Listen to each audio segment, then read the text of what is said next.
Alors, partie 5, je crois, de cette tier list des films de 2023 qui n'en finit plus pour l'instant. Dans le top 2023, j'ai mis Super Mario le film, j'ai mis Mad God, film d'animation stop motion extraordinaire, Spider-Man, encore un film d'animation, Spider-Man Across the Universe, The Spider-Verse, extraordinaire, et j'ai mis Babylone, qui lui aussi m'a beaucoup marqué alors que je l'ai vu en début d'année et qu'il m'est resté en tête. Alors, par quoi commencer? Tu m'en parlais tout à l'heure, Wakuma. Je pense qu'on peut commencer là cette partie en balançant The Flash parce que j'ai créé une catégorie rien que pour lui. Ah, il faut que je le retrouve. Où est l'affiche de The Flash? On va essayer de le retrouver et de ne pas mettre 4 heures. Si vous voyez l'affiche, dites-le moi. Oh, je la vois pas, je vois pas l'affiche de The Flash. Allez là, c'est bon, cette affiche hyper moche en plus. Hop, j'ai créé une catégorie pour lui. Ah, est-ce que ça marche? Est-ce que ma tier list fonctionne? Évidemment, ça bug. Ah, nom d'une pipe. La tier listo. Ah non, la tier list est en train de planter. Ah, c'est bon. Je crois que... Oh là là, ça a pas pris le bon film. Ça a pas pris le bon film. Qu'est-ce qui se passe? C'est en train d'exploser. Ah, ça a mis Blue Beetle. Ah, ça a mis Blue Beetle. Attends. Ça m'a tout baisé. Ça m'a cassé. J'ai cassé la tier list. Qu'est-ce qui se passe? Pourquoi le site est buggé? Ah, du coup, j'ai perdu la fiche de The Flash. Attends, ça a mis The Flash quelque part? Est-ce que ça a mis The Flash quelque part? Non. Ça a mis Blue Beetle pour une raison que j'ignore. Qu'est-ce qui se passe? Qu'est-ce qui se passe avec le site de tier list? Il faut que je retrouve l'affiche de The Flash. Est-ce que vous voyez l'affiche de The Flash de ses morts? Ah, du coup, mais pourquoi elle est partie là, du coup? Extraordinaire. Bon, du coup, hop, je mets The Flash. Blue Beetle. L'optimisation. Une optimisation prépondérante de tous les instants. Bon, Blue Beetle, ça l'a mis dans Nanar, mais non. Blue Beetle, il est là, ça dégage. Comme ça, Blue Beetle, il a été tier listé à vue d'œil. En plus, il n'est pas tellement dans nul à chier, Blue Beetle. C'est pas gentil pour lui. Je pense que je vais le mettre dans bof. Blue Beetle, en vrai, il peut aller dans bof. Parce que c'est pas si pire. C'est juste inoffensif au possible. Blue Beetle, c'est le film de super-héros comme on le faisait il y a quelques années. C'est-à-dire origin story basique, simple, bête et méchant. Il n'y a rien qui dépasse. C'est pas nul à chier, mais c'est pas bien non plus. C'est juste la neutralité, quoi. Vraiment, Blue Beetle. J'avais oublié son existence, à vrai dire. Là, je le mets, là, mais dans la tier list. Mais j'avais oublié que ce film existait. Vraiment, autant The Flash, on s'en souvient parce que c'est nul. Autant Spider-Man, par exemple, le film d'animation, on s'en souvient parce que c'est bien. Bon, Blue Beetle, je pense que personne ne l'a vu en plus. Personne s'en souvient. Personne s'en souviendra. Il n'y aura jamais de suite. En plus, ce personnage, personne ne le connaît. Bref, Blue Beetle, aucun intérêt. Je disais que j'ai créé une catégorie pour The Flash. T'as pas tort. T'as pas tort, tu sais quoi? Je pense qu'il mérite... J'ai créé cette catégorie déjà oubliée, t'as pas tort. Je pense qu'il est mieux là. T'as raison. En vrai, il est complètement mieux dans déjà oublié. Bien vu. Autant qu'elle sert cette catégorie. Il est parfaitement à sa place. Et The Flash m'a obligé à créer cette catégorie de nanar génial. Parce qu'en fait, je peux pas le mettre dans nul à chier. Parce que, ok, c'est nul. Mais je l'aime. Vraiment, je le trouve extraordinaire, The Flash. Donc, il est dans cette catégorie de nanar génial. C'est-à-dire que c'est un nanar, que c'est très mauvais, mais que c'est tellement mauvais que ça en devient extraordinaire. C'est-à-dire un nanar qui a coûté une fortune. Et on n'en voit pas tous les jours. Des nanars qui, comme ça, sont des catastrophes industrielles et qui ont coûté, je pense que ça a coûté bien 250 millions. C'est de la folie. Mettons-nous une petite balance pour se rappeler un petit peu à quoi ça ressemble ce foutu The Flash, parce que c'est quand même merveilleux. Il est où mon... Hop, c'est quand même extraordinaire. Ah oui, c'est fantastique. De toute façon, j'ai fait une vidéo. Je vous renvoie à ma vidéo sur The Flash. Pourquoi est-ce que c'est fabuleux? Parce que les effets spéciaux sont tous... T'as l'impression... En fait, c'est vraiment le film qui rend hommage à, je sais pas, cette esthétique de cinématique PS3, cette esthétique des effets spéciaux début 2000, de la 3D début 2000, où tu sais pas, ils ont pas eu le temps, du coup, tout a une gueule bizarre, tous les effets spéciaux ont une gueule un peu bizarre, il y a des doublures numériques tout le temps. Vraiment, ce Nicolas Cage, moi je m'en suis pas remis. Vraiment, je m'en remets toujours pas. Ce Nicolas Cage en 3D, mais je m'en suis toujours pas remis. Ce Henry Cavill, pareil, qui est en 3D, cet univers où en fait Flash voit le futur, et du coup voit plein de futurs possibles. Tout est ultra laid, mais en même temps magnifique, tellement c'est laid. Toutes ces séquences sur fond vert, les séquences de baston, tout est... En fait, c'est vraiment assister à un crash en direct et une catastrophe industrielle. Et ça en devient mais fabuleux. Voir George Clooney, enfin tous ces petits caméos qui n'ont aucun sens.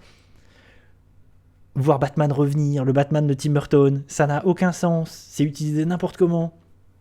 Mais c'est tellement fou. Oh là là. Il était dans la bande-annonce. Ils avaient tout spoilé. Du coup, moi, en fait, j'étais halluciné. Dans la salle de cinéma, franchement, je pense que c'est une de mes séances de 2023 les plus folles, parce que dans la salle, j'étais halluciné. J'étais bouche bée, je me disais, mais c'est pas possible. Ce que je suis en train de voir, c'est pas possible. Ils ont pas pu faire ça. Ils ont pas pu faire ce genre de choses. C'est trop fou.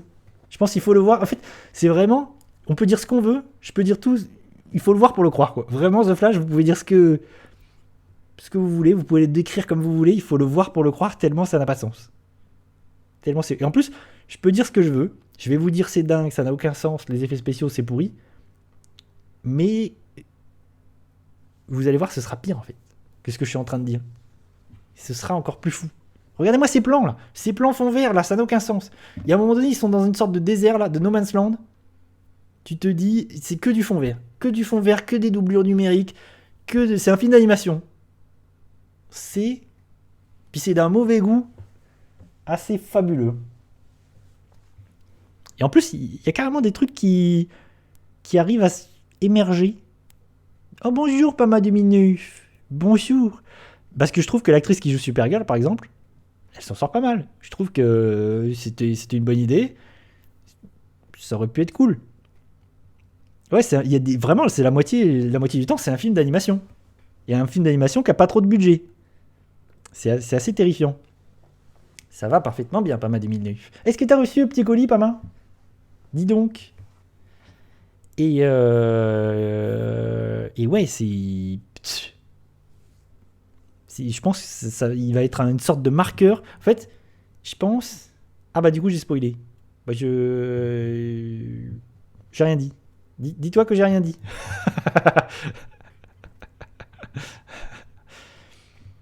Et qu'est-ce que je disais? Ah, je sais plus ce que je disais du coup. Je pense en fait il va être marqueur de l'effondrement En fait c'est vraiment le marqueur je pense de l'effondrement du cinéma super-héroïque de 2023, là, des années 2020. Vraiment il est le plus éminent représentant de qu'est-ce qui s'est passé. Quand les gens dans 10-20 ans voudront se dire qu'est-ce qui s'est passé, pourquoi le cinéma super-héroïque a explosé à ce moment-là, bah regardez The Flash. Peut-être que vous aurez 2-3 idées. 2-3 réponses pour comprendre. J'en ai parlé à l'instant même, Pama. Je t'invite soit à regarder la rediffusion, soit à checker quand je posterai sur YouTube. Abonnez-vous à YouTube. Mettez un petit pouce bleu. J'en ai parlé, j'ai trouvé ça bif bof, mais je pense que c'est pas désagréable et que vous pouvez y aller, vous allez kiffer si vous avez envie de voir un film sur Bob Marley. C'est juste que c'est très moyen. Donc The Flash, moi je vous conseille de regarder. Hein. Moi je dis qu'une chose, regardez, c'est incroyable. C'est incroyable le film. C'est extraordinaire chef-d'œuvre. En fait, ce qui est génial aussi, c'est de se dire que... En fait, ça n'arrive plus aujourd'hui. Ça arrive plus... C'est rare d'avoir un film qui coûte aussi cher et qui soit un nanar, quoi. Un nanar comme ça, avec un budget tel, un si gros film, qu'on arrive à un tel nanar, ça devient... C'est hallucinant, quoi. C'est tellement inespéré, quoi. C'est à la fois inespéré et inattendu. Du coup, voilà. Évidemment, je l'ai mis dans cette foutue catégorie. Et j'en ai un autre. J'ai un autre film à mettre dans la catégorie des nanars géniales. Attention, saurez-vous deviner lequel est-ce? Je ne spoile pas. Ah non, me dites pas que... Ah ça y est, la tier list elle bug à moitié, je sais pas si on va arriver à la fin de cette tier list. Du coup Blue Beetle, je l'ai mis dans déjà oublié. The Flash... Ah, Kiwill, on va parler de Wonka alors. Tu sais quoi? Je le mets. Il est où mon petit Wonka? C'est vrai que j'en ai pas parlé. J'ai pas fait de vidéo sur Wonka, il est où? Alors par contre, il faut retrouver l'affiche. Elle est là. Elle est colorie. Elle est là, elle est là. L'affiche de Wonka, moi je le mets dans cool. Wonka, alors à savoir que je l'ai vu 2 fois. Parce que je l'avais vu une fois à la sortie du film et que je l'ai revu avec ma douce. On l'a vu avec ma douce et elle était assez d'accord avec moi pour dire que c'est très sympathique, c'est très cool et le film a été un beau succès. Moi je trouve que Wonka, c'est vraiment un joli film. Je vais me mettre petite bande annonce. Je sais toi, Kiwill, que t'as pas trop aimé. Je vais même mettre une petite bande annonce, comme ça on va s'enjailler. Le petit Timothée Chalamet qu'on va voir bientôt dans Dune. Alors, est-ce qu'on se met Wonka? Paf, Wonka bande annonce. La musique va vous rester dans la tête, hein, vraiment. Ça, par contre, faites attention. Hein. Le petit Oompa Loompa là. Oompa Loompa. Dibidip. Ça, vous allez devenir fou. Je vous préviens direct, si vous allez voir le film, vous allez vous devenir fou parce que ça touille pendant des heures. Moi, je trouve que c'est une vraie réussite. Vraiment, je trouve que Wonka, c'est très cool. Je sais pas s'il y avait forcément besoin d'une origin story sur le personnage de Willy Wonka. Je suis pas sûr. Mais en vrai, le film, c'est ce que je disais, c'est ce que je t'avais dit, Kiwi. Je trouve que c'est un super film de Noël. Vraiment, en plus, il est sorti à la meilleure période. C'est un film de Noël chouette, coloré. C'est une super aussi, je trouve, comédie musicale. Parce que ça, c'est un truc dont le marketing et la bande-annonce n'a pas trop parlé et ça n'a pas été mis en avant comme ça. Mais c'est une vraie comédie musicale. Oui, c'est fait exprès. Pas mal. Parce que sinon, je me fais striker sur YouTube. Et c'est pour ça que je mets les vidéos, mais que je les inverse et que je mets pas le son. Pour pas que YouTube me saoule. Et c'est une vraie comédie musicale. Moi, je trouve les chansons cool, même si elles sont pas toutes extraordinaires. Et je trouve que Timothée Chalamet... Moi, la vraie surprise du film, je trouve, c'est Timothée Chalamet. Que Timothée Chalamet, je l'aime bif bof. Puis il joue tout le temps un peu le même personnage, d'adolescent, qui est un peu torturé comme ça. Vraiment, dans Dune, par exemple. Après, c'est le rôle qui veut ça dans Dune. Dans Dune, je le trouve pas extraordinaire, mais c'est le problème aussi de son rôle. C'est que son rôle est très stoïque comme ça, il n'a pas beaucoup de choses à exprimer. Et là, du coup, j'avais des doutes sur sa capacité à créer un personnage fantastique comme ça, un peu fantasque, un peu plus vrai que nature. Et je trouve qu'il s'en sort vraiment bien. Vraiment, je trouve en plus, ce personnage, t'as envie de le suivre, il est éminemment sympathique. Ce personnage de chocolatier magicien, et on t'explique jamais, en plus le film n'a pas besoin de t'expliquer pourquoi il est magicien, pourquoi il a un peu de super pouvoir. Peu importe, c'est un personnage comme ça qui vient de l'imaginaire de Roald Dahl, c'est un personnage enfantin, c'est un personnage vraiment de cartoon. Et moi j'ai envie de le suivre, et même à la fin j'ai envie de suivre Willy Wonka, j'ai envie de Willy Wonka en Égypte, Willy Wonka en Afrique, j'ai envie de le suivre dans des aventures en fait, tellement je trouve que ça fonctionne, ce personnage, et Timothée Chalamet, ça fonctionne.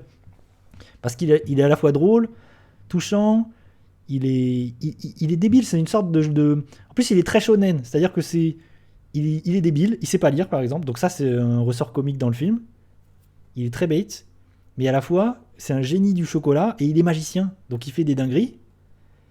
Et en fait, son but dans la vie, c'est de devenir le meilleur chocolatier du monde. C'est Naruto, quoi. C'est Naruto dans l'univers de la chocolaterie et du chocolat. Et vraiment, ça fonctionne. De ouf. Mais ça chante si vous n'aimez pas les comédies musicales, et ça chante pendant 1000 ans.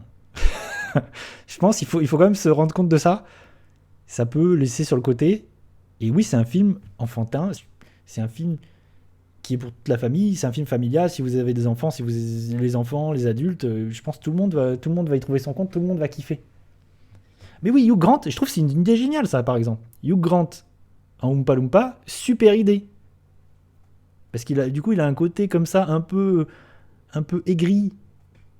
Et ce flegme de Hugh Grant, ça fonctionne. Moi je l'adore ce Oompa Loompa. Même si c'est une créature en 3D, hop, c'est Gollum.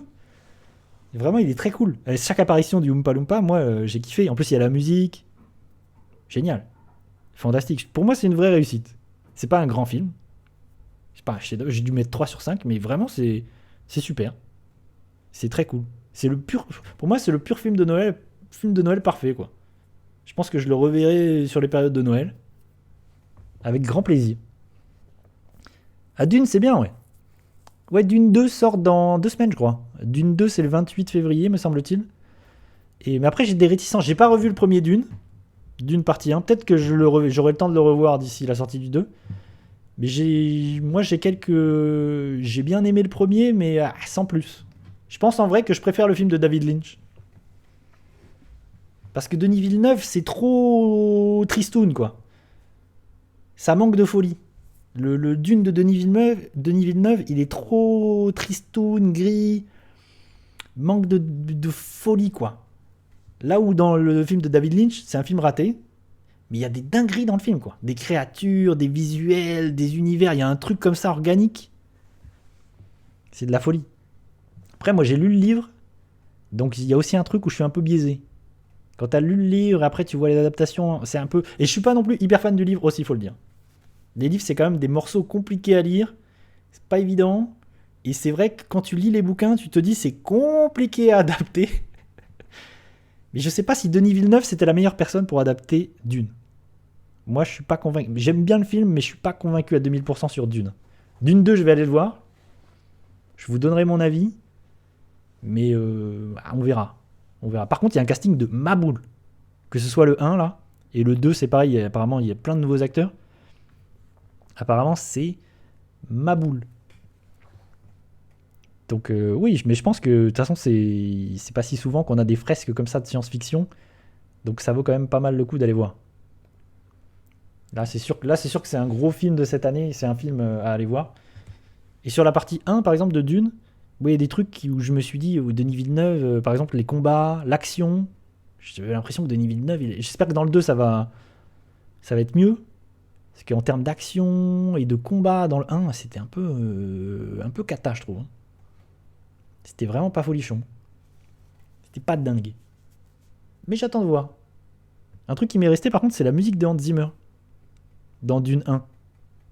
Donc ça, je sais pas si c'est. J'imagine que c'est toujours Hans Zimmer sur la partie 2. Donc ça, j'ai hâte d'entendre des petites sonorités saugrenues. Oui, Pama, dis-moi. Tu me dis que tu as un livre à conseiller. Mais je crois qu'en plus, j'ai déjà vu parce que tu as dû en parler chez Kid. Et je t'ai vu en parler chez Kid. Donc je crois savoir ce que c'est. J'ai oublié le titre du livre, mais je crois savoir ce que c'est parce que tu avais touillé déjà. Mais par contre, Dune, je pense que c'est pas non plus pour tout le monde. Et pas forcément pour un jeune public d'ailleurs. Et c'est très long. Je crois que le 1 c'est 3 heures et le 2 ça va être 3 heures aussi. Donc il faut quand même se prendre 3 heures de pam dans la gueule. Si, c'est exactement ça, Pama. T'en as parlé chez Kid, dans son chat. Effectivement. Tu disais que Toup, t'allais acheter la suite et t'étais contente d'avoir acheté la suite. Oui, mais effectivement. Tu sais quoi, je l'ai noté parce que ça m'a intrigué. Ah, eh bien peut-être que je. Du coup, tu dis ça s'appelle Aristote et donc découvre les secrets de l'univers.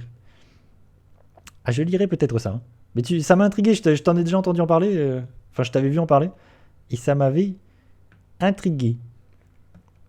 Du coup, on parlait de quoi? Oui, on parlait de mon cas. Moi, mon cas, je le mets dans cool. Mais Kiwil, t'as détesté. Mon cas, tu le mets dans nul à chier. Je pense qu'il y a des gens qui ont détesté. Hein. Mon cas, je pense qu'il y a des gens qui vont le rejeter. Peut-être des gens qui ont plus trop une âme d'enfant. Ça, c'est. Qu'est-ce que vous voulez que je vous dise? Ça arrive aussi. Il y a des gens qui ont perdu cette âme d'enfant. Et c'est quand même terrible. Qu'est-ce que je vais bien pouvoir nous ambiancer Ah, on va mettre des choses bien. Tiens, paf. Parce qu'on a parlé de choses pas ouf. Mettons quelque chose de vraiment paf. Le film Slam Dunk. Film d'animation, adaptation de Slam Dunk. Je trouvais ça fantastique. J'ai trouvé ça très très bien. Il est dans Génial. Mettons-nous petite bande-annonce. Slam Dunk. Slam Dunk, bande-annonce. Lui, si vous l'avez pas vu, si vous aimez l'animation, essayez de le rattraper parce que vraiment, j'ai trouvé ça hyper bien, hyper intéressant parce qu'au-delà d'être un super film d'animation, d'être une super adaptation, c'est aussi un super film de sport. Je pense que c'est l'un des meilleurs films que j'ai vu autour du sport. Et c'était pas gagné d'avance parce que c'est un film qui est en 3D et qui a cette espèce d'esthétique cel shading où du coup c'est de la 3D qui essaie de se faire passer pour de la 2D. Je suis pas très très fan en général et ça marche pas forcément très très bien, sauf exception. Il y a des studios qui arrivent. Arcane, l'animation de la série Arcane par exemple, c'est incroyable. Là, le film il brille pas forcément par son visuel, mais ça m'a jamais gêné. Mais par contre, c'est un super film. C'est vraiment hyper bien. Il y a une série que tu dois voir, ça s'appelle The Eclipse. Alors dis-toi que j'en ai jamais entendu parler. Vraiment, j'en ai jamais entendu parler. Et ce qui est. Mais dis-moi ce que ça raconte, Pama. Et Slam Dunk, ça a été un énorme succès au Japon. Et malheureusement, c'est un flop en France. Un peu dommage. Donc si vous avez si vous êtes curieux, si vous avez envie de regarder Slam Dunk, vraiment, je trouve que c'est une pépite. C'est un drama thaïlandais, tu me dis. Ouais. Bah, je jetterai un coup d'œil à ce que tu es en train d'avancer. Et vraiment, en plus, c'est l'auteur original de Slam Dunk, c'est-à-dire l'auteur du manga, le dessinateur, qui réalise là son premier film. C'est la première fois, première réalisation. Et tu sens qu'il a envie de faire un vrai film, qu'il a envie de faire un truc, qu'il a une vraie envie de cinéma. Et c'est une vraie, pour un premier film comme ça, je me dis chapeau. C'est un peu comme Otomo avec son Akira. Vraiment, quand on a des auteurs, des créateurs qui prennent leurs œuvres pour en faire autre chose, et que c'est des gens qui ont du talent et qui ont envie de faire quelque chose avec ça, c'est brillant. Le film, il se déroule sur un match. En plus, c'est malin parce qu'il adapte Slam Dunk de façon maligne, c'est-à-dire que c'est la fin du manga, en fait. Il adapte la toute fin du manga. C'est le dernier match du manga. Et il s'attarde sur un personnage secondaire qui n'est pas développé dans le manga. Donc on suit un match. Et de temps en temps, le match pendant tout le film. Et il y a des moments parallèles où on a des flashbacks, où en fait on a des digressions qui vont nous raconter des choses sur les personnages. Notamment sur un personnage en particulier. L'histoire est bouleversante. Je me souviens, ça m'a vraiment bouleversé. C'est intelligemment fait. Le match au niveau mise en scène, c'est incroyable. Vraiment, que vous aimiez ou pas Slam Dunk, que vous aimiez ou pas le basket, c'est un super film. Vraiment, c'est très cool. Lui, je ne peux que vous le conseiller. Et en plus, il a fait très peu d'entrées. Il passait un peu inaperçu. C'est dommage. Donc, voilà. Lui, moi, je le mets dans génial. Parce que ça vaut vraiment le coup d'œil. Si vous aimez l'animation, allez-y. Qu'est-ce que ça raconte, Pama? The Eclipse. Est-ce que tu nous dis, regarde The Eclipse, mais dis-moi ce que ça raconte. Dis-moi un petit peu, qu'est-ce que c'est le projet? Dis-moi tout. Est-ce que j'ai un petit nul à chier là qui traîne? Un petit film que je peux mettre aisément dans quelque chose. Qu'est-ce que j'ai? Tac, tac, tac, tac, tac. Ah, je me rends compte que j'ai une deuxième affiche de Matt God, qu'elle n'est pas censée être là. Mais bon, que voulez-vous que je vous dise? Elle est là, elle s'est perdue. Elle s'est perdue, elle est en terrain connu. Elle s'est perdue. Qu'est-ce que j'ai? Oh, j'ai tellement de trucs. Je sais pas par où commencer. Ah, vous savez quoi? Tac, lui. Attends, je fais un pavé. Paf, lui, je le mets dans déjà oublié. Je pense que les gens ont déjà oublié qu'il existe ce film. Il y a eu un film Disney, Le Manoir Hanté, en 2023. C'est pas complètement nul à chier. J'ai trouvé ça très bof, mauvais, passable, inoffensif, inintéressant. Mais en vrai, c'est du oublié, quoi. Déjà oublié. J'avais oublié son existence. Là, j'ai vu l'affiche, je me suis dit, ah, c'est vrai, j'ai vu ça. Ce film existe. Je pense qu'encore une fois, ça a été un flop. C'est Disney qui adapte ses parcs d'attractions, là. Ces attractions. C'est-à-dire que c'est une attraction de Disneyland, comme Pirates des Caraïbes, comme Jungle Cruise. C'était pas bien d'ailleurs, Jungle Cruise. Et c'est Disney qui essaye de recréer Pirates des Caraïbes depuis des années sans jamais y arriver. C'est-à-dire que Pirates des Caraïbes, ça a été un énorme succès. Moi, j'aime beaucoup la trilogie la première trilogie Pirates des Caraïbes. Je la trouve géniale. Vraiment, et encore aujourd'hui, elle est super. Il y a des effets spéciaux qui, encore aujourd'hui, sont à tomber par terre. Davy Jones, il a tombé par terre, ça n'a aucun sens. Surtout quand tu compares à des effets spéciaux aujourd'hui. Et vraiment, là, le manoir hanté, je me souviens plus en fait. Je me souviens plus. Je crois qu'il y a Rosario Dawson dans le film. Il y a peut-être Owen Wilson aussi. Vraiment, ça a zéro intérêt. C'est pas non plus complètement nul, mais ça a aucun intérêt. Vraiment, c'est l'histoire de gens qui sont dans un manoir. Il y a des fantômes, des apparitions. Il faut essayer de se débarrasser des apparitions. C'est déjà vu 15 000 fois. D'ailleurs, il y a déjà eu un film adapté du manoir hanté avec Eddie Murphy, dont j'ai oublié le titre. Je crois que c'est, je sais plus, une histoire avec 999 fantômes. Que j'ai pas vu d'ailleurs. J'ai pas vu ce film, cette version avec Eddie Murphy. Voilà, Manoir hanté, il est expédié, déjà oublié. Ah ouais, David Jones, moi j'aime beaucoup vraiment. Le 2 et le 3, c'est les Pirates des Caraïbes que je préfère. Parce que vraiment, le premier, c'est une sorte de note d'intention de film de pirates avec de la fantasy, du fantastique. Et après, ils ont créé un univers avec des persos. Et du coup, le 2 et le 3, c'est des films qui créent un arc narratif, qui créent quelque chose et qui déploient l'univers. Et le 2 et le 3, en matière de comédie, d'aventure, épique, fantastique, je trouve que c'est hyper bien. J'adore ces films-là. Vraiment, le 3, je le trouve génial. Il y a des scènes dingues. Le 2 aussi, il y a des scènes spectaculaires de mise en scène. Gore Verbinski, je trouve, dans la mise en scène du spectaculaire et de l'action, il est hyper fort. Vraiment, je la revois régulièrement, moi, la trilogie Pirates des Caraïbes. Après, c'est de la merde. Quand c'est plus Gore Verbinski, c'est de la merde. Mais vraiment, toutes ces créatures, vraiment, David Jones, il est incroyable. J'adore ce personnage, il est incroyablement incarné. Visuellement, les artistes des effets spéciaux, ils ont fait un taf extraordinaire. Aujourd'hui, tu revois Pirates des Caraïbes, tu te dis, ça pourrait sortir en 2024. C'est magnifique. Puis la musique de Hans Zimmer. À bientôt, Kiwill. Alors, qu'est-ce que tu dis, Pama? Alors, genre, ça parle d'un mec, il est dans un des préfets du lycée. C'est un lycée très dans les vieilles règles. Et les préfets sont là pour faire régner l'ordre dans le lycée. Et t'as des gars de ce lycée qui essaient de manifester des règles du lycée. J'ai rien compris déjà. Sauf qu'il se passe des choses cheloues sur eux qui peuvent des fois les tuer. Et là, bam, un nouveau mec arrive dans le lycée et tout le monde pense que c'est lui qui fait les coups. Donc le chef du lycée, il dit au préfet « Oh, surveille-le !» Et tout le monde dit que c'est une malédiction, ce qui arrive aux manifestants. Tout le monde dit que c'est une malédiction vu qu'il y a une éclipse. D'accord. J'ai pas tout compris, Pama, mais j'irai voir, j'irai me renseigner.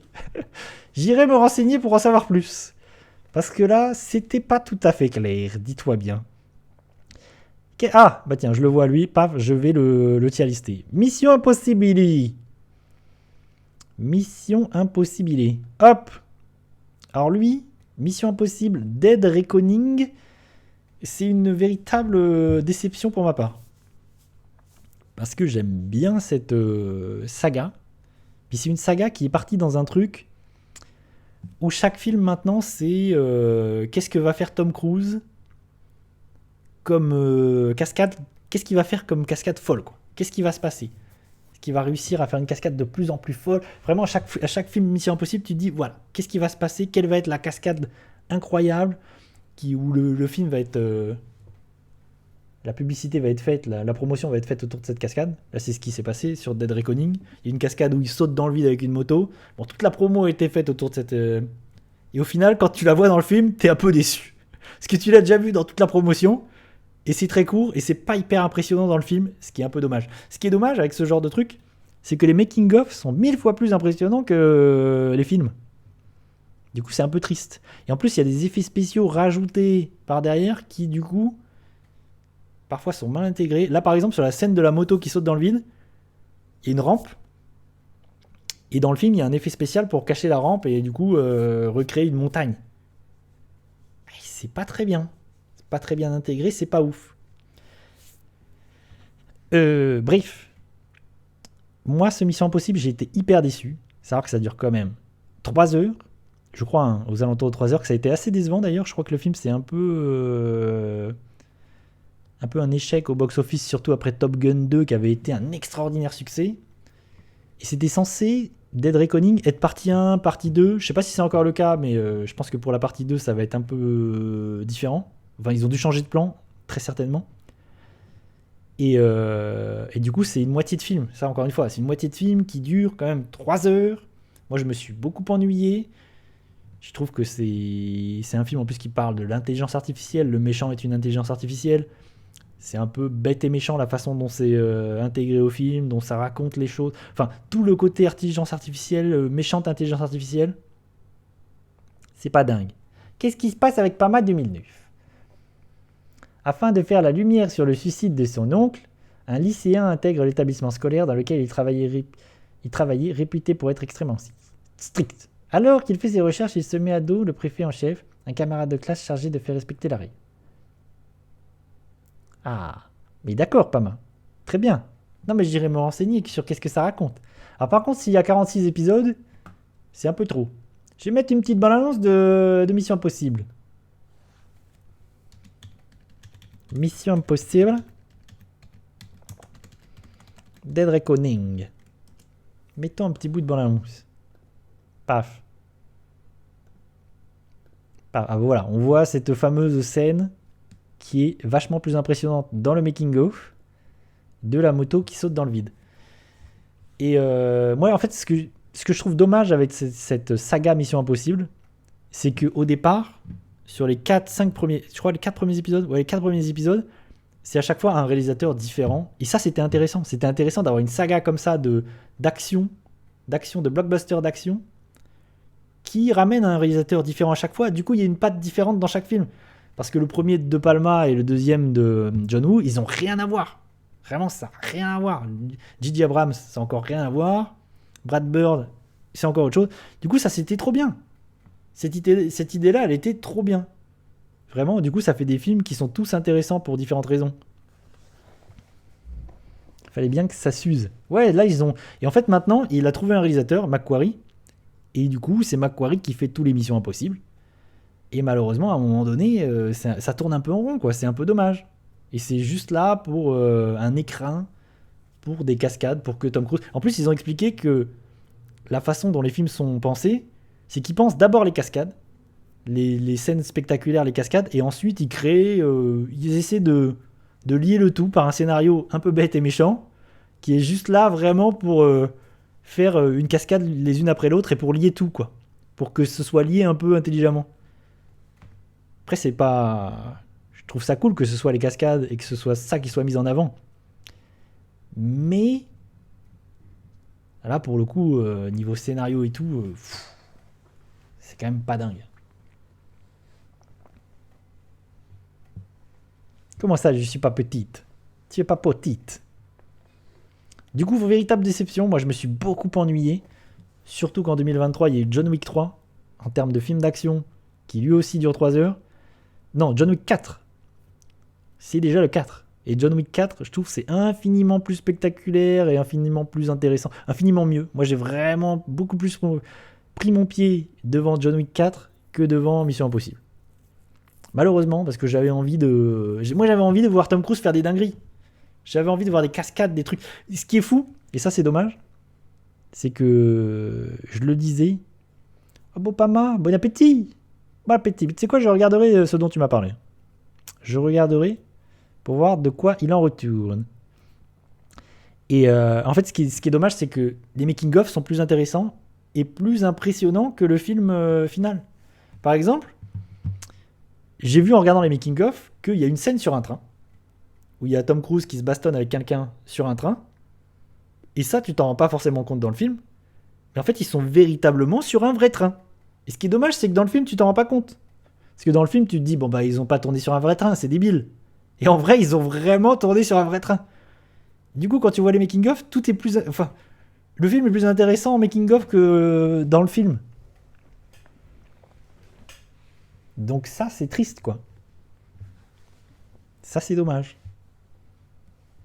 Et je sais même pas si j'irai voir Dead Reckoning 2, si j'irai voir la partie 2. Franchement, si c'est pour s'ennuyer pendant 3 heures, je suis pas convaincu.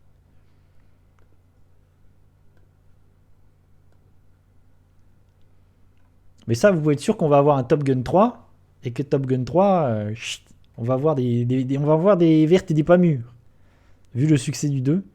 Et moi, je fais partie des gens qui, pour Top Gun 2, je suis très mitigé.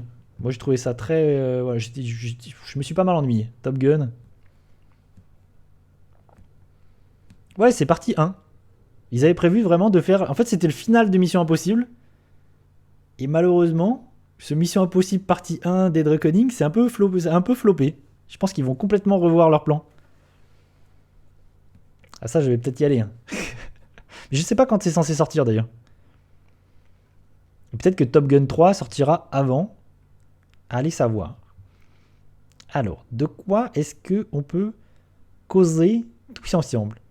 Qu'est-ce que j'ai dans ma besace? Est-ce que j'ai pas 2-3 trucs que... Tac, tac, tac, tac, tac, tac, tac. Qu'est-ce que j'ai dans ma besace? Hop, hop, hop, hop, hop. Il y a Astérix là. Le premier qui arrive, c'est Astérix. Vous savez quoi? Comme ça, lui, on en a beaucoup parlé. Astérix, c'est vraiment... Je pense, voilà, s'il fallait faire un flop de 2023, s'il fallait élire les pires films que j'ai vus en 2023, Astérix, il est tout en haut. Astérix, c'est le number one. Vraiment, de ce que j'ai vu de pire. C'est vraiment la catastrophe.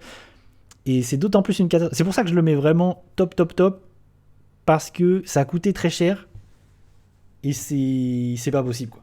C'est pas possible que ce soit un tel naufrage avec autant d'argent, que ce soit vraiment... C'est le blockbuster du cinéma français. C'est là où on a mis tous les acteurs, tout est là, il faut que ce soit fou. C'est le film qui va être à l'international, c'est la France, quoi. Et c'est nul à chier de bout en bout. En plus, ça a été... La promotion, elle a été catastrophique avec Guillaume Canet qui arrêtait pas de nous répéter « Allez-y, il faut sauver le cinéma !»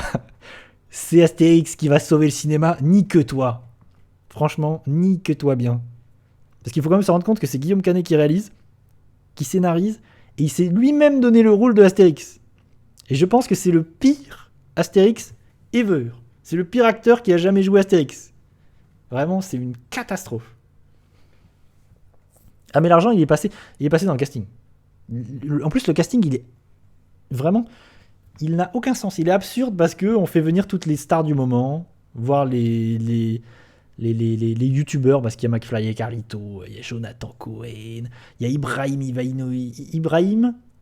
Attends, c'est comment il s'appelle? Le footballeur. Le footballeur. Et c'est une cata, mais à tous les niveaux. Il y a Vincent Cassel, j'en passais des meilleurs, Marion Cotillard. Enfin, vraiment, il y a un casting débile. Ibrahim Ivanovic, non. Ibrahim, bon bref. Même Jonathan Cohen, je trouve, il est à côté de la plaque. Alors que je l'aime bien. Vincent Cassel, il en fait des caisses. C'est jamais drôle.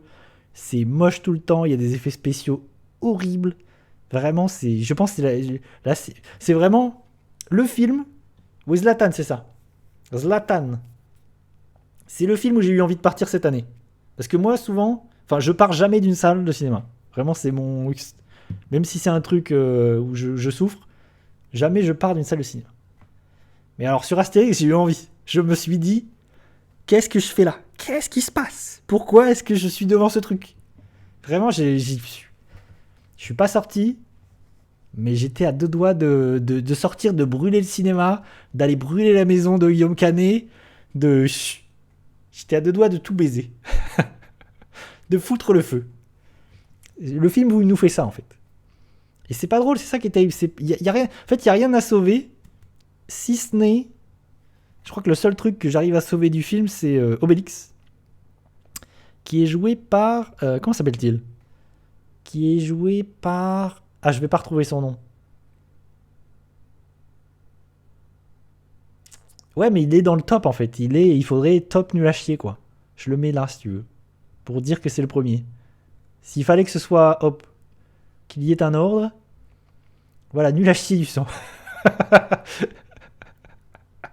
Vraiment, il est dans la stratosphère. Parce que c'est pas normal, quoi. C'est pas normal que ça coûte si cher. Et qu'en plus, ce qui est terrible, c'est que l'argent se voit jamais à l'écran. Vraiment, les effets spéciaux sont lamentables. Il y a rien, c'est écrit avec le scénario n'a aucun sens, c'est bête, c'est en plus c'est terrible pour Goscinny, pour Uderzo, quoi. Ça rend pas honneur, ça rend pas un hommage à la bande dessinée. À un moment donné, cette licence d'Astérix et Obélix, donnez-la à des gens qui ont envie de faire quelque chose, quoi. Alain Chabat, il aime ses personnages, il aime la bande dessinée. Redonnez. D'ailleurs, Alain Chabat, il est en train de créer une série d'animation pour Netflix. Astérix. Et je sais pas pourquoi ces personnages sont arrivés dans les mains de Guillaume Canet. À quel moment ils se sont dit que c'était une bonne idée. À quel moment Guillaume Canet dans le rôle d'Astérix c'était une bonne idée. Je ne sais pas. Je sais pas à quel moment on s'est dit tout va bien se passer. Non. Ça va très très mal se passer. Et je crois qu'en plus le film a pas tant fait d'entrée que ça. Et qu'au final, bon, c'est un échec à tous les niveaux. Et je pense que c'est le pire. Et pourtant, les films Astérix, hormis celui d'Alain Chabat, c'est compliqué, mais je pense qu'ils ont réussi à faire le pire. Je pense qu'ils ont réussi à faire le pire de ce qu'ils pouvaient faire pire. En fait, tous les pires choix ont été faits. C'est-à-dire qu'ils avaient plusieurs choix et à tout moment, à tout instant, ils ont fait à chaque fois le pire choix. C'est incroyable. Bon, j'ai fait une vidéo à son sujet à l'époque. Bon, je vous renvoie à cette... Ah, Pama qui revient en disant Coléo, si. Je t'écoute. Pama diminue. Je vous écoute. Je vous écoute. Dites-moi tout. Quel est votre propos? Mademoiselle. Ah, parlons. En allant manger sur la table. Ah, tu as reçu. Et du coup, est-ce que c'est bon, t'as ouvert? Ah, bah tu nous diras. C'est avec Estelle. Paf. En plus, j'ai mis du temps à l'envoyer. Ah, ça fait plaisir. Ah, j'ai spoilé. Putain, j'ai spoilé. Non, mais il fallait prendre le temps. C'était que des babioles. Ah, putain. Alors, de quoi pouvons-nous parler? Parce qu'il en reste quand même beaucoup. Hein. J'en ai tier listé combien? J'en ai tier listé assez peu en vrai. Il faut que je mette la vitesse supérieure. Attends, j'ai pas encore ouvert. Ah, Pama, elle a pas ouvert. Attention. Les gens, ils ont pas le contexte. Mais du coup, hop, t'as reçu un cadeau. Et ça, c'est terrible. C'est Estelle. Hein. Il faut savoir que c'est Estelle qui voulait, tac, t'offrir 2-3 babioles quand tu venais à Angoulême, mais t'es pas venu. Voilà. C'est comme ça que ça se passe. T'es pas venu. Du coup, j'étais obligé de l'envoyer. De faire des efforts de mon propre chef. D'aller à la poste. Dans une pipe. Alors, je le vois, le petit élémentaire là. J'ai envie de parler d'élémentaire. Parlons d'élémentaire, et élémentaire, je le mets ici même. À la réflexion. En fait, j'aurais pu le mettre dans Cool. Mais élémentaire, le dernier Pixar. Le Pixar de 2023. Je trouve vraiment que c'était très très très très très bien. J'ai très envie de le revoir d'ailleurs. Et vraiment, c'était une très bonne cuvée de Pixar. Parce que Pixar, ces dernières années, il y a un peu des hauts et des bas.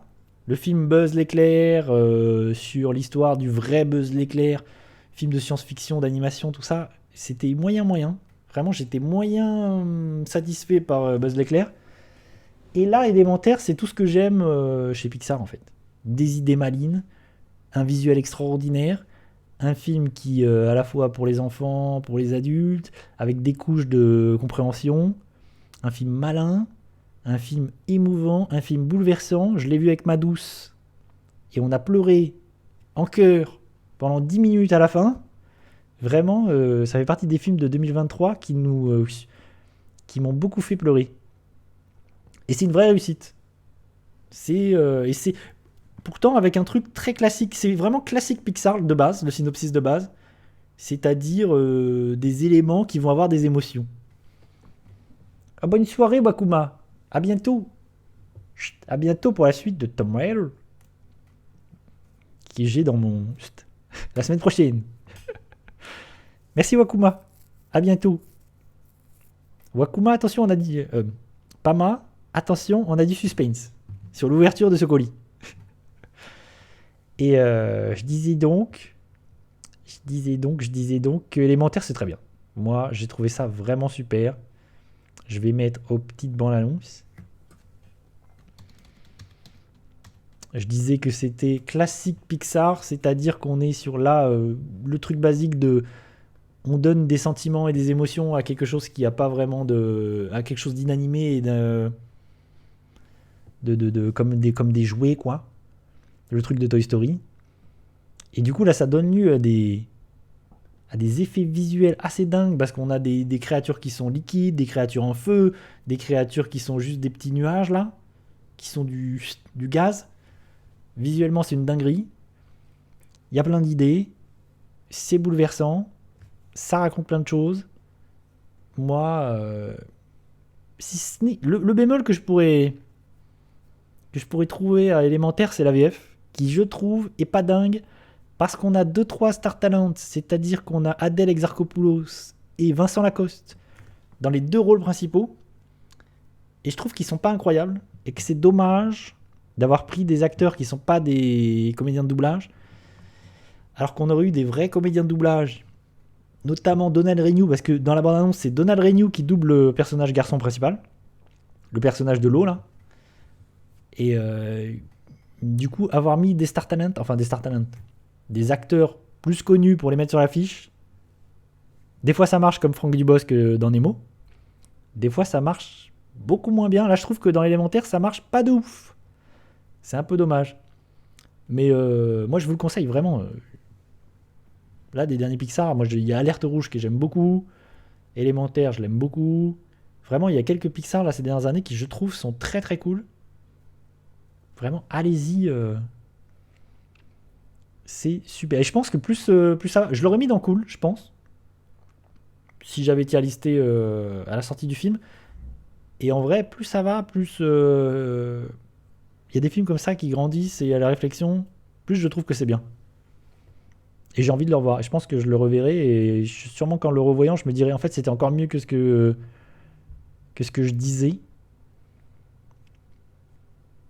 Donc vraiment lui, super réussite Pixar qui arrive toujours à nous émerveiller et à nous faire rêver. Ça fait plaisir. Et un film Pixar qui sortait aussi au cinéma. Parce que Alerte Rouge était sorti sur Disney+, Lucas était sorti sur Disney+. À un moment donné, Disney a eu envie de s'aborder Pixar, a eu envie de vraiment, on dirait qu'ils ont eu envie de mettre à terre Pixar et de les assassiner. Moi, j'ai envie de voir ces films au cinéma. Ah, oui. T'es contente, Pama? Ah. Du coup, tu demanderas à Estelle, parce qu'elle t'a mis des petits trucs, tac tac, elle t'expliquera ce qu'elle t'a envoyé, pourquoi que tu... Ah oui, j'ai fait des petits dessins. Allô, j'ai parlé de Élémentaire, je l'ai mis, tac, il était là. Je pense que je peux faire un truc bien, un truc nul, on peut alterner. On peut faire ça. Du coup, j'ai parlé d'un truc bien, parlons d'un truc tout clacos. Ah bah voilà, lui, le petit Transformers. Hop, elle est bien cette catégorie déjà oubliée. Voilà, un autre, lui, c'est la même chose que pour Blue Beetle. Transformers, j'avais oublié son existence. Je vois l'affiche, je me dis putain, j'ai vu ça. Mais je le mets dans déjà oublié Transformers, mais c'est nul à chier. Vraiment, Transformers, je sais plus c'est quoi, Rise of the Beast, c'est nul à chier. Ça a pas beaucoup d'intérêt. C'est encore un film blockbuster qui essaye de ranimer une licence qui, au bout de sa vie, qui n'en peut plus. Michael Bay, il l'a essoré, en veux-tu, en voilà. Qui a encore envie de voir un film Transformers en 2024, 2023 ? Plus personne. Je pense que ça a fait un bide, je pense que ça a floppé, et que ça n'intéresse plus personne. En plus, il y a une tentative, c'est rigolo parce que j'ai un souvenir, le souvenir que j'ai du film, c'est à la fin, il y a une scène post-générique. Je sais même pas si après le générique ou c'est juste la dernière scène du film, où en fait, tu sens que c'était une envie de faire un univers à la MCU, parce que c'est des jouets, les Transformers, et ils voulaient raccrocher avec d'autres jouets. Du coup, il y avait une envie de créer un univers avec les G.I. Joe. Du coup, on voyait des personnages de G.I. Joe à la fin en disant attention, attention, c'est l'univers étendu de ces jouets. Hop, des Transformers, des G.I. Joe. Attention, vous allez voir, ça va être fou. Bon, je pense que ce truc-là n'arrivera jamais. Qui a envie de voir des films G.I. Joe d'ailleurs? Personne. Transformers, c'était bien quand c'était Michael Bay qui faisait n'importe quoi. Moi, Transformers, j'aime bien quand c'est Michael Bay qui prend sa caméra et qui fait tout péter. Et on a beau dire ce qu'on veut sur les films Transformers et Michael Bay, le mec sait filmer des trucs spectaculaires et sait mettre en scène. Vraiment, tu reprends les premiers, le 1, le 2, il y a des scènes d'action et de mise en scène et de spectaculaire. C'est extraordinaire. En plus, les effets spéciaux, ils sont particulièrement bien. Vraiment, les Transformers qui font tchou tchou tchou tchou tchou tchou et qui se transforment et qui se... Ça, c'est fantastique. Beautiful. Et là, t'as plus ça en plus. C'est dommage parce que ce Transformers, c'était le cas aussi de Bumblebee, c'est qu'on est plus proche des designs des Transformers, des jouets originaux. Du coup, on n'a plus le côté un peu foufou. Et en plus, c'est moins joli, les effets spéciaux sont moins jolis. Qu'est-ce qui s'est passé? Pitutou. Ah, les petits Playmobil. Alors, il y a toute une panoplie de Playmobil. Ils ont une collaboration avec Naruto. Et du coup, il y a un Playmobil Naruto aussi, Kakashi, Tatati, Tatatu. C'est fantastique. Des Playmobil de grande qualité. Allô, j'ai Transformers, on l'a éjecté vite fait, mal fait. Et je pense que ça fait partie, encore une fois, ça fait partie de ces blockbusters qui se sont plantés en 2023 comme beaucoup, comme Indiana Jones, j'en passe, c'est des meilleurs, comme Miss Marvel, enfin, comme The Marvels. Et les Transformers, je pense qu'on les reverra pas de sitôt. Je sais pas s'ils ont encore des projets Transformers dans leur besace là.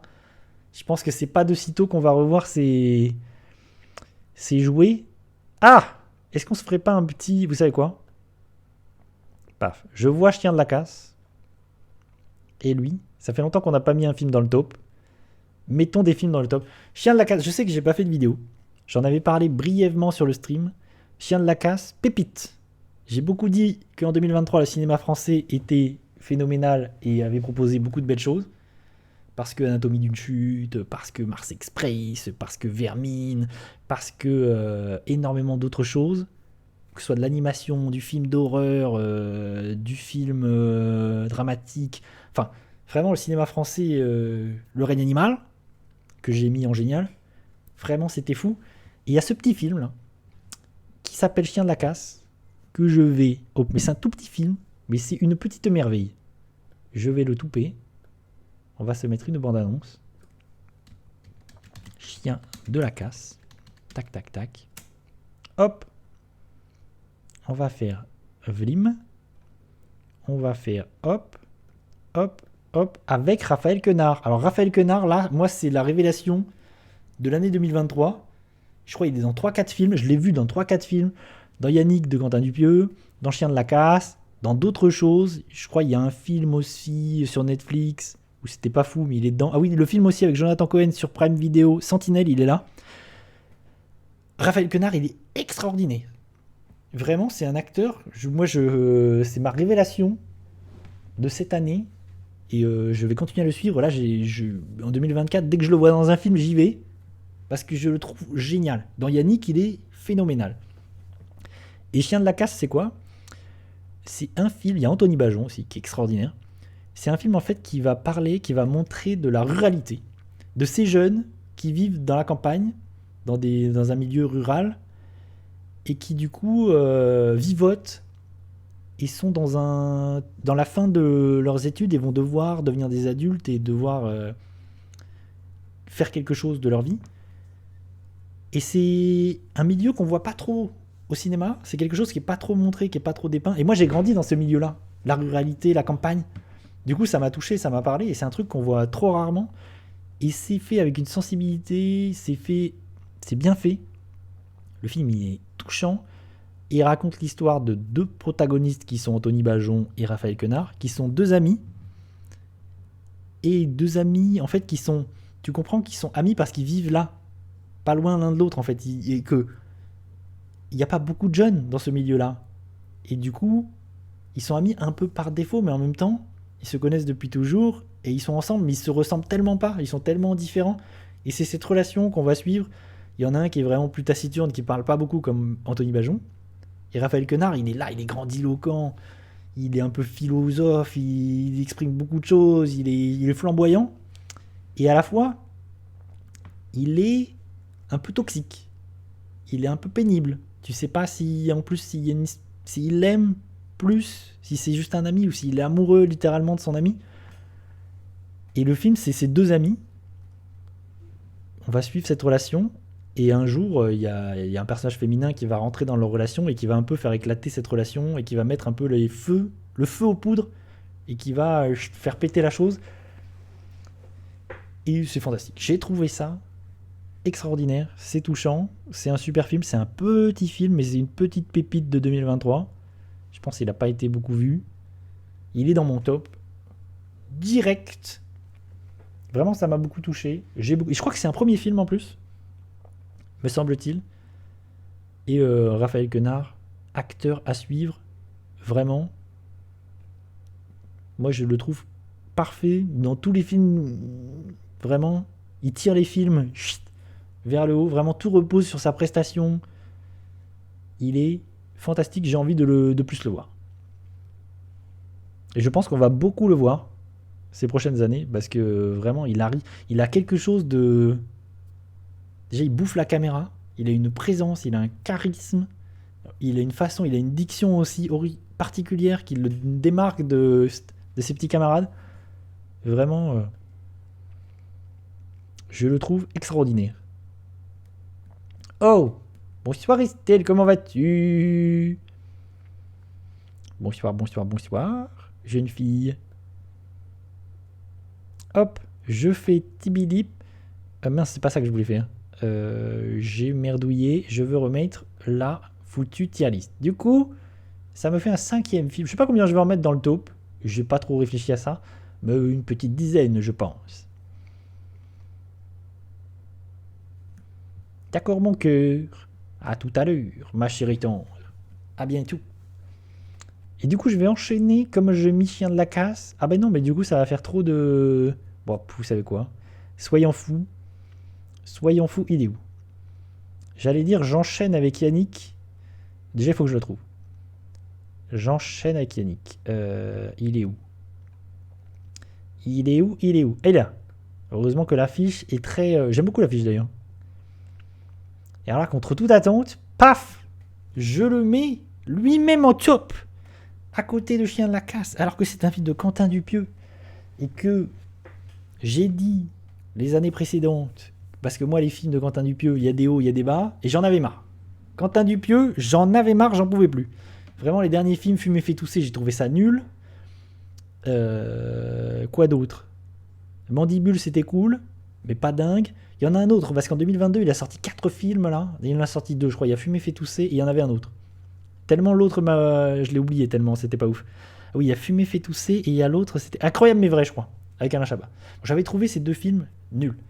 Donc moi, j'avais plus beaucoup d'attentes pour Quentin Dupieux. D'ailleurs, j'ai pas vu Dali encore. Je l'ai raté, malheureusement. Mais j'ai très envie de le voir. Et il arrive en 2023 avec une proposition hyper étonnante, hyper bizarre que Yannick, vraiment en sortant des sentiers battus et en sortant de ces créneaux de production habituels, où vraiment c'est un film qu'il a réalisé en très peu de temps, avec très peu de monde, vraiment comme ça, en faisant ça le plus vite possible. Et c'est une petite pépite. J'ai adoré Yannick et le film est beaucoup resté.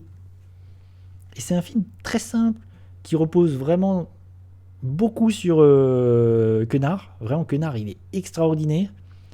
Et c'est un truc tout bête c'est un jour un homme, pendant une pièce de théâtre, qui regarde une pièce de théâtre, qui va se lever pendant la pièce et qui va tout arrêter, qui va dire pop, pop, pop.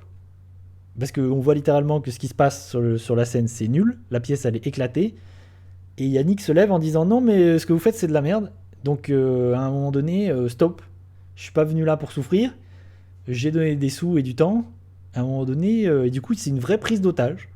il va prendre en otage à la fois les gens sur la scène, à la fois les spectateurs, et il va leur dire ok, je vais vous écrire un truc mieux. Et du coup, il prend tout le monde en otage et il leur dit on va écrire un truc mieux, je vais l'écrire et vous allez le jouer. Et c'est ça pendant 1h, 1h15 parce que c'est très court.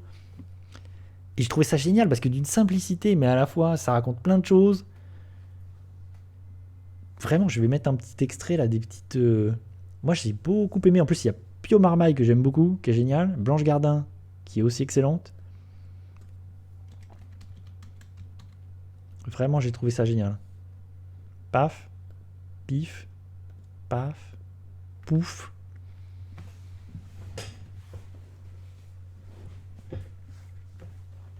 Et puis en plus, c'est hyper touchant. Vraiment, le dernier plan du film. Et souvent, moi j'ai du mal avec Quentin Dupieux dans son cinéma. C'est quelqu'un qui n'arrive pas à terminer les films. Vraiment, les fins, souvent, elles sont éclatées. Elles sont souvent expédiées. T'as l'impression qu'il n'a pas envie de finir son film.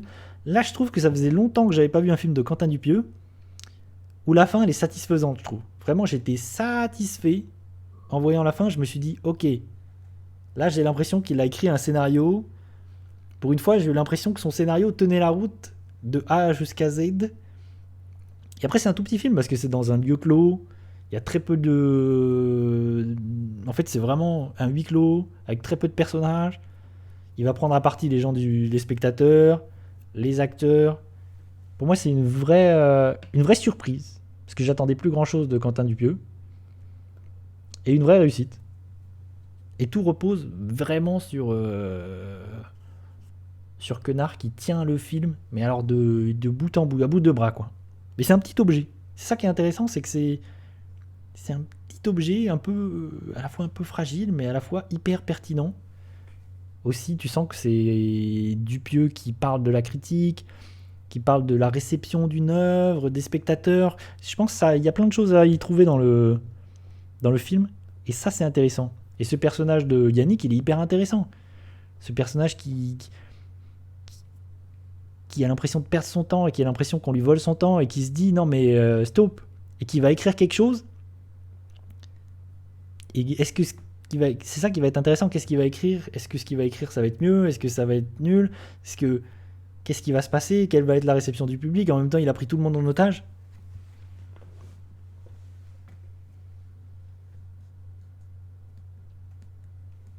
Moi, j'ai trouvé ça super. Vraiment, ça fait partie de ces films en 2023 qui m'ont marqué, notamment dans le cinéma français, et que je vais prendre plaisir à revoir. Et ça m'a réconcilié avec Quentin Dupieux. Et ça, c'est quand même quelque chose. Et j'irai voir, enfin, je regarderai Dali.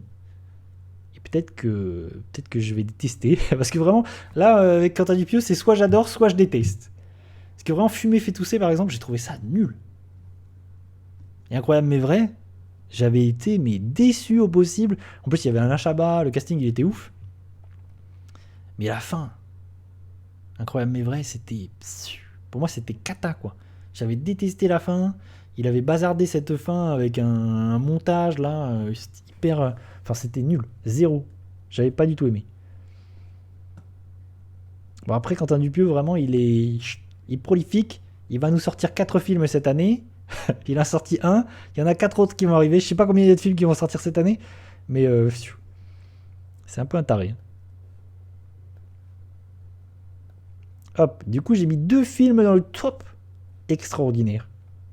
C'est du jamais vu. Alors pour contrebalancer, le truc c'est qu'il faut que je mette des films dans le milieu. Parce que si je mets que du top et du nul, on va pas s'en sortir. Il faut que je contrebalance avec un truc un peu neutre. Ah bah attendez.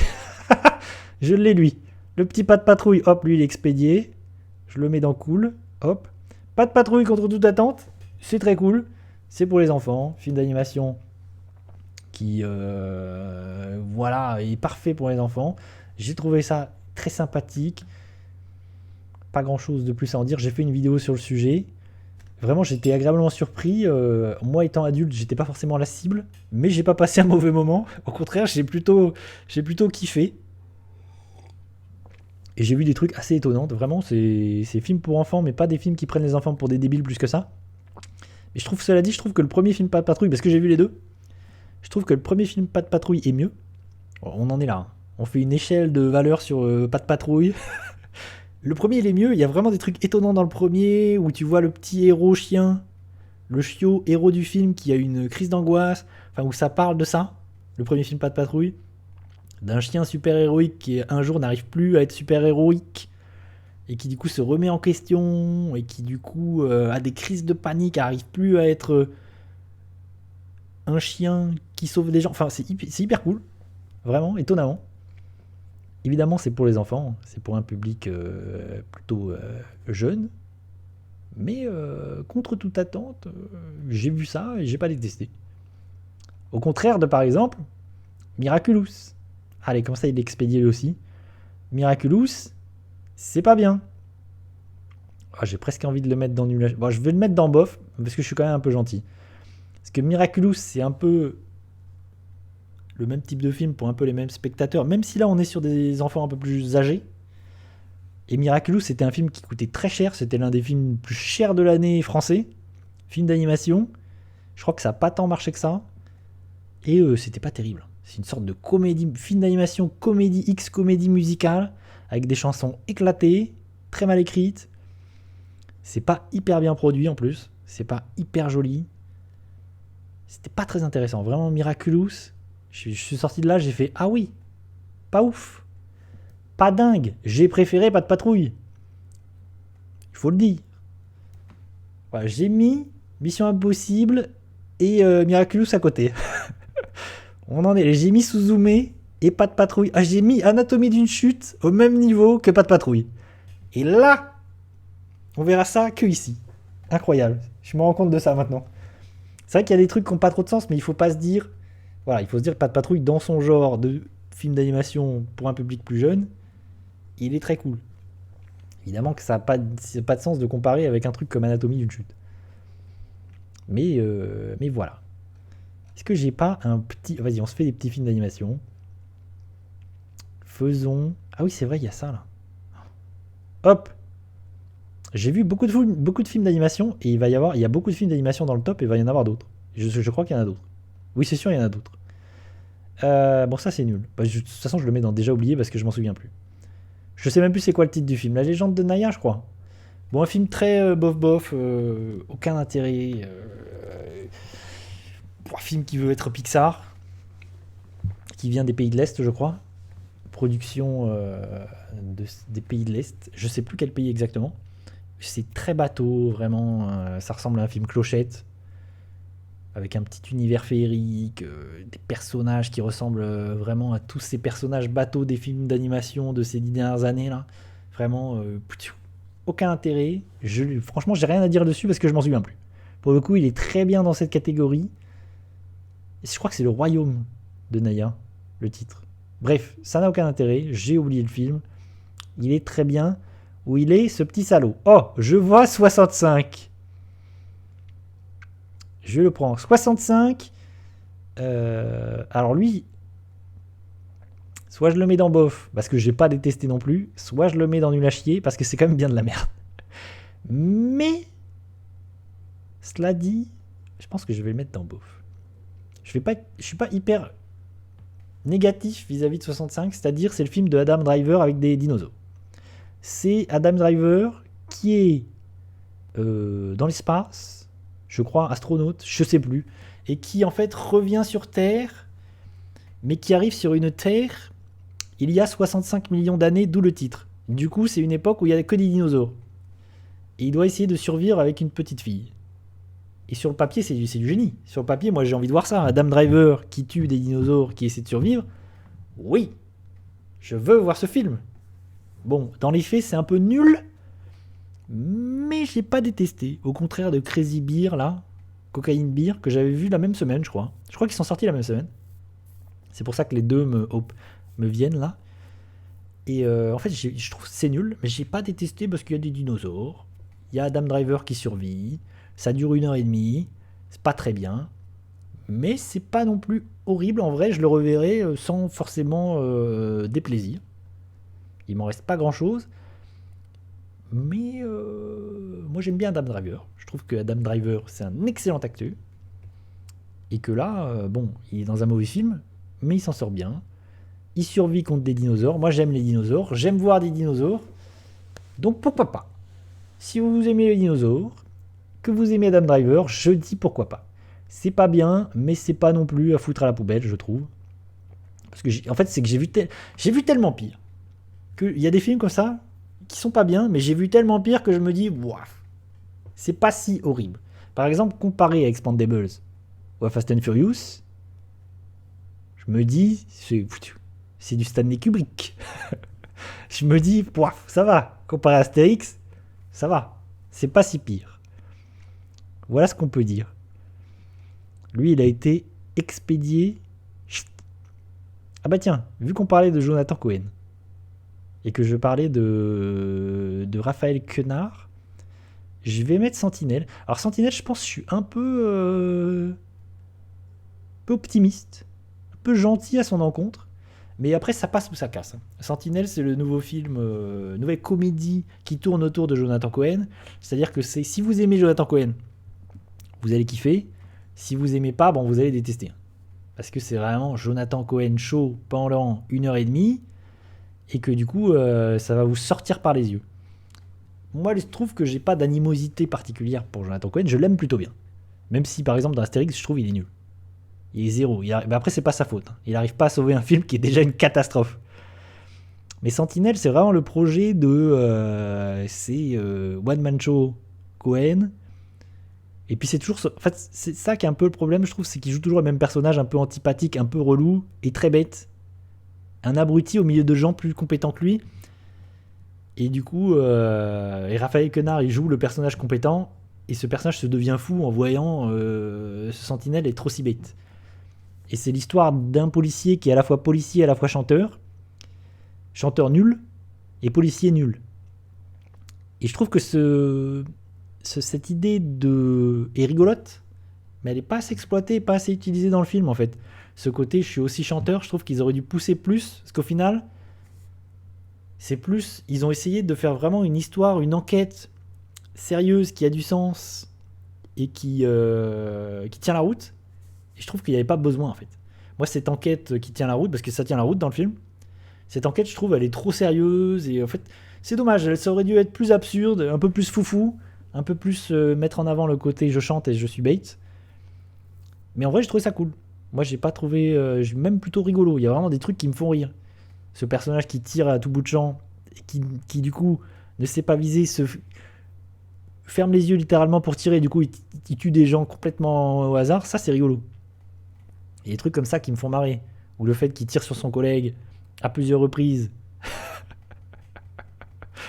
Ça c'est rigolo. Et son collègue c'est Raphaël Quenard, donc c'est d'autant plus rigolo. C'est pas un chef-d'œuvre, c'est pas la meilleure comédie je pense de l'année. C'est pas extraordinaire, c'est sur Prime Video. Et je trouve la chanson, il y a des chansons parodiques qui sont assez rigolotes. Vraiment, il y a une chanson parodique qui est plutôt rigolote et qui reste dans la tête. Et qui a pas mal tourné sur internet. Et c'est plutôt amusant. Moi, en vrai, j'ai plutôt passé un bon moment. En plus, je l'ai revu parce que je l'ai revu avec ma douce. Et j'y passe plutôt un bon moment. Mais je pense que ça passe ou ça casse, hein, comme je le disais. C'est vraiment... j'ai vu des gens détester, dire que c'était horrible. Et je peux comprendre. Parce que, après, en termes de mise en scène et tout, c'est pas incroyable non plus. C'est une comédie assez bas du front. Mais il y a des trucs étonnants. Dans Sentinelle, par exemple, il y a un côté un peu gore, violent, dont on ne s'attend pas forcément à voir ça, et c'est plutôt rigolo. Alors, j'ai parlé de Sentinelle.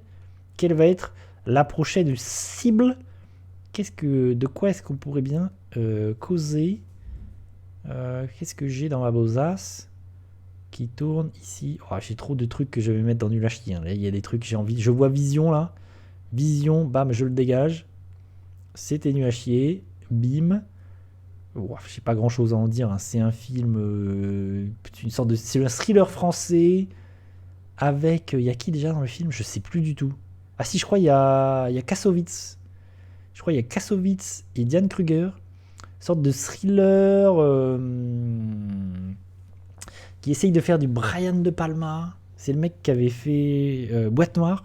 J'avais pas aimé déjà Boîte Noire. C'est pareil, c'est un thriller. J'avais pas trouvé ça fou. Vision, encore une fois, c'est un thriller un peu érotique. C'est ça, c'est un thriller un peu érotique à la Brian De Palma. Mais ça marche pas du tout. Frère, ça marche pas du tout. L'histoire, elle est éclatée au sol. Il y a des envies. Tu sens que le mec sait faire du cinéma, sait faire de la mise en scène. Il y a des envies de mise en scène et tout. Mais le scénario est tellement nul. Ça va tellement nulle part. Ça va tellement. Il y a une relation homosexuelle. C'est tellement mal écrit. Il y a une relation lesbienne dans le film. C'est mal écrit. Les personnages féminins sont mal écrits. C'est limite misogyne. Franchement, c'est éclaté. Vision, c'est nul. Zéro. C'est fou comment il y a eu du cinéma français extraordinaire, comme il y a eu aussi du cinéma français de très mauvais goût en 2023. Très nul. On a eu un peu de tout. L'année 2023, de toute façon, c'est logique. Vision, bam, il dégage. Qu'est-ce que j'ai Ah oui, après j'ai des petits trucs. J'en ai parlé récemment, donc on va les tier lister vite fait. Vermine, paf.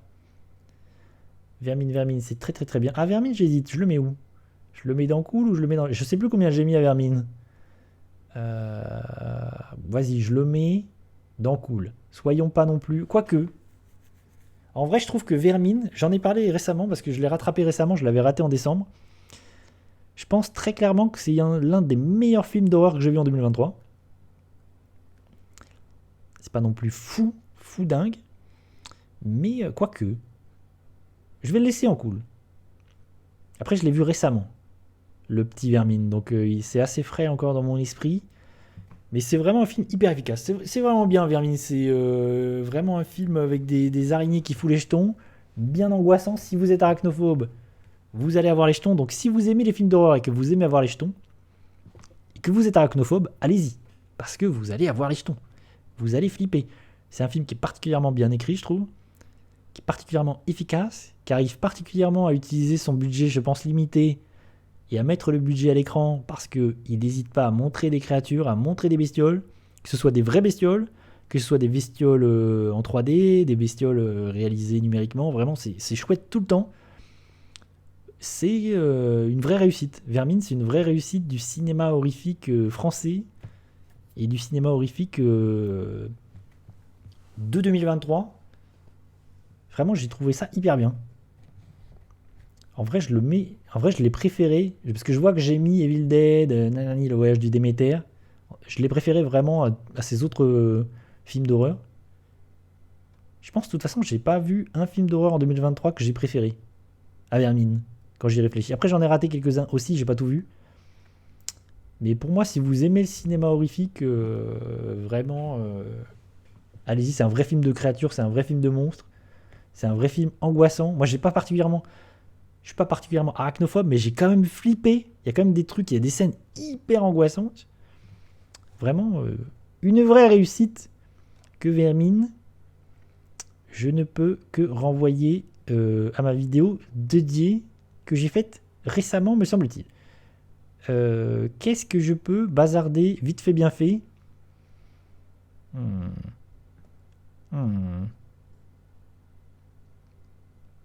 Vas-y, le film Conan là, hop, Conan le détective. Je le mets dans. Bref, si je le mets dans déjà oublié parce que j'en ai aucun souvenir. C'est vrai que j'ai parlé récemment du film City Hunter, du film Nicky Larson. Et c'est des films qui me font le même effet. C'est des films dérivés de mangas cultes. Et chaque année, il y a un nouveau film ou tous les 2 ans. Et c'est des films complètement oubliables. Vraiment, les films des détectives Conan, je sais pas pourquoi ils sortent au cinéma en France. Parce que c'est des films complètement oubliables. Que si t'es pas connaisseur de détective Conan, t'es perdu. Parce qu'il y a 10 milliards de personnages. Qu'on te représente. Enfin, tous les personnages, il y en a 1 million. Donc ils essayent de mettre tous les personnages dans le film. Donc on perd un temps fou à intégrer tous les persos.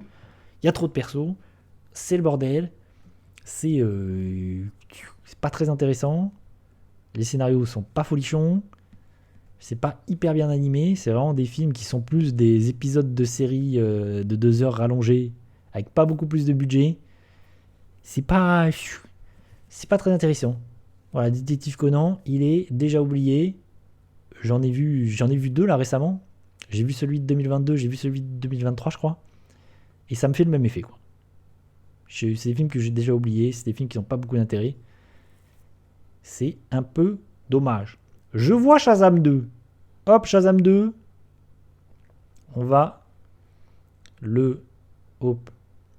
Lui, il est bien. Hop, il est bien dans son nul à chier. Bon, bah voilà. Shazam 2, ça fait partie de ces films terribles de 2023 de super-héros comme The Flash, comme The Marvel. Voilà, j'en passe, c'est des meilleurs. Comme Blue Beetle, j'allais dire Bumblebee. Comme Blue Beetle. Voilà, tous ces films de super-héros de 2023. Il n'y en a pas beaucoup qui ont réussi à émerger. Et bah, c'était nul à chier. Voilà, Shazam 2. Le premier était pas si nul en plus, c'est ça qui est terrible. Le premier était pas non plus horrible. Alors le 2. Nul. Zéro. Shazam 2.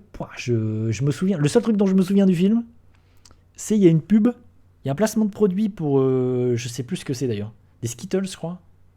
Je sais plus. Pour des bonbons là. Enfin, il y a une scène complètement. T'as l'impression que c'est une pub à l'intérieur du film.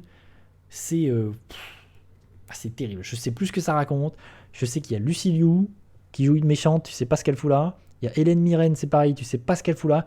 Il y a des acteurs, ils ont pas envie d'être là, mais ils sont là quand même pour prendre un chèque. C'est une infamie. C'est le DC. De toute façon, tous les films DC de 2023, c'est la fin du DC Universe. Donc il n'y a plus rien qui va. Donc c'est plus que des trucs qui vont à la poubelle. C'est plus que des films de merde. Voire des catastrophes industrielles comme The Flash. Aquaman 2. Aquaman 2, j'avais oublié. Aquaman 2. Putain. Ah, c'est je pense que ce serait intéressant de, je sais pas, dans 10-20 ans, de revenir sur ces années-là, 2023, 2022, et de se dire, mais qu'est-ce qui s'est passé dans le cinéma, quoi? Qu'est-ce qui s'est passé? Qu'est-ce qui s'est passé avec ce cinéma super-héroïque? Pourquoi est-ce que c'est... My God! C'est fou! Incroyable. Je sais pas si le cinéma super-héroïque va réussir à se relever de ce qui se passe en ce moment, parce que c'est terrible. Je pense qu'on va arriver sur une ère du Barbie Universe, là. Des adaptations de jouets, de jeux vidéo, d'animés. Et que les super-héros, je pense que tout le monde en a marre. Tout le monde en a marre des super-héros. À un moment donné, je pense qu'ils vont finir par le comprendre. Mais il y avait tellement de trucs en production. Ils ont tellement balancé des trucs en se disant « Ok, ça marche ». En fait, il y a eu un truc, c'est que ça marchait tellement là, ces 10 dernières années, qu'ils en ont mis tellement en production. Il y en a eu tellement chaque année. À un moment donné, ils ont saoulé tout le monde. Ils se sont dit « Vas-y, tant que ça marche, on en fait 1 milliard, quoi ».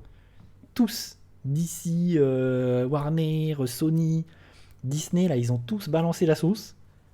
Et ce qui devait arriver arriva. Tout le monde en peut plus de ces foutus films de super-héros. C'est la cata. Voilà, en ce qui concerne la tier list. Aujourd'hui, je vous donne rendez-vous la semaine prochaine pour la suite de cette tier list qui n'en finit plus.